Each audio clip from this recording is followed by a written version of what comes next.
तो लड़का मन आए है पोहा लेबर और लेस मांगा थे, हरा वाले लेस कहा थे, लेस दे दूँ।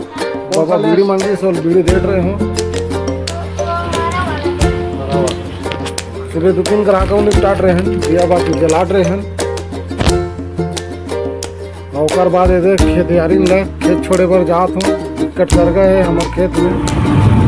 रास्ता भवन हमारे गाँव लगे हुए हैं, ज़्यादा दूर नहीं हमारे खेत है।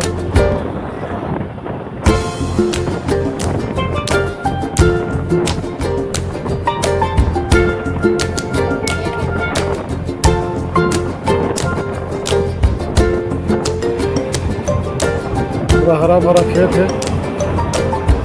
और खेत में पानी गिरे होता है, खेत में पानी भरा है। हम बंजार में जावा थे अब आगे रही से ये हमारे खेत में पहुंच गए।